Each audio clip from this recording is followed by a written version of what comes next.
Hello everyone, welcome back to the channel.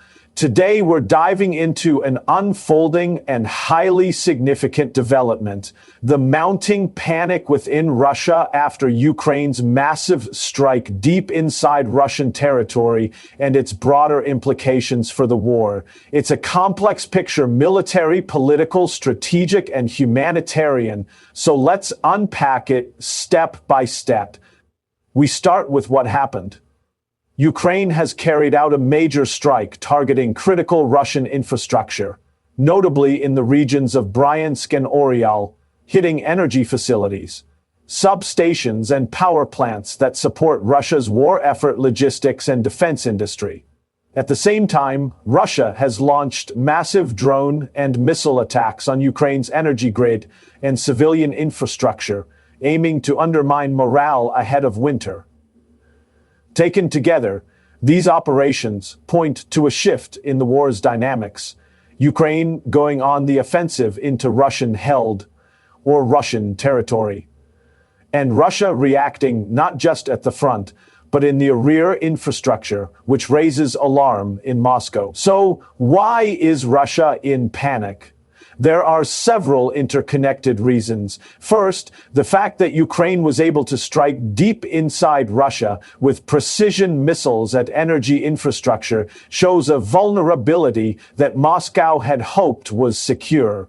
That shakes confidence among Russian planners, commanders, and civilians alike. The deeper the strike, the higher the perceived cost of staying in the conflict for Russia, both materially and psychologically. Second, Russia's own massive assaults on Ukraine's energy grid, with more than 650 drones and more than 50 missiles launched overnight, underline that Moscow is trying to escalate, but escalation carries risk. Push too far and you invite retaliations, widen the war, strain logistics and morale, invite international pressure, open more fronts. That pressure increases internal stress in Russia's war machine and its political calculus. Third, the timing of these moves is critical. With winter approaching, energy and heating become life and death issues for civilians in Ukraine and Russia alike. Attacks on energy infrastructure take on dual role, military target and civilian hardship tactic. Ukraine describes Russia's method as systematic energy terror. When such war-footing tactics affect Russia's own war economy in rear areas, Moscow is forced into coping mode rather than control mode. Panic sets in when you're responding rather than acting. Fourth, the broader geopolitical and strategic implications. Russia is not simply fighting Ukraine on one front, but facing supply bottlenecks, international sanctions, increasing Ukrainian capabilities, and the possibility of NATO or other partners stepping in more directly or indirectly. For example, Poland scrambled fighter jets in response to Russian missile and drone attacks hitting Ukraine.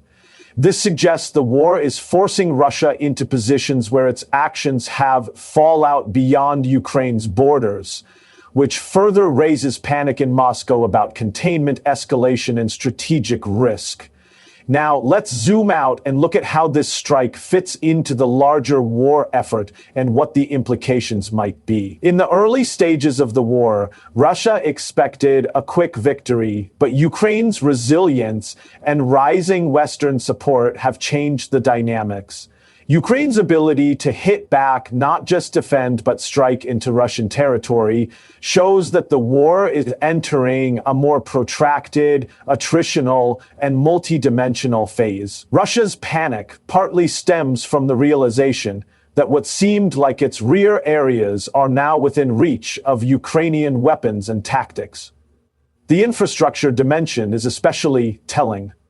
Energy systems, power plants, substations are not glamorous military targets like tanks or fighter jets, but they are foundational. Destroying or disrupting them affects production, logistics, morale, civilian life, and the economy. Ukraine's aim appears to be to hit Russia, where the war machine connects with society. Russia's reaction in turn illustrates that the war is not simply about territory. It is about sustaining the entire national effort. Once that gets shaky, panic becomes understandable.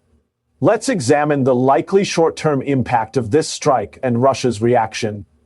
From Russia's perspective, losses and disruption of key energy assets mean operational delays, increased costs, lower morale among troops, added strain on society. The leadership may need to redirect resources to defensive infrastructure, which could reduce resources allocated to frontline offensives.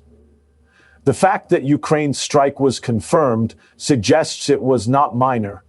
Ukraine's naval forces themselves confirmed precision strikes on power plants and substations in Russian territory. This sets a precedent. Russia's territory is no longer safe from strategic strikes. For Ukraine, this is a morale boost and tells the world, we can strike back. It deepens the strategic space Ukraine has. It could push Russia to rethink some assumptions, some safe zones, internal logistics hubs, energy supply lines. At the same time, Ukraine must be cautious. Once you strike, you invite retaliation. Russia's strategy of massive missile and drone attacks on Ukraine shows that the response could be harsh. Ukraine must prepare for counter-strikes, increased pressure on its infrastructure and society, especially in winter. The warnings about nuclear safety risks from the International Atomic Energy Agency underscore how serious the next phase could get.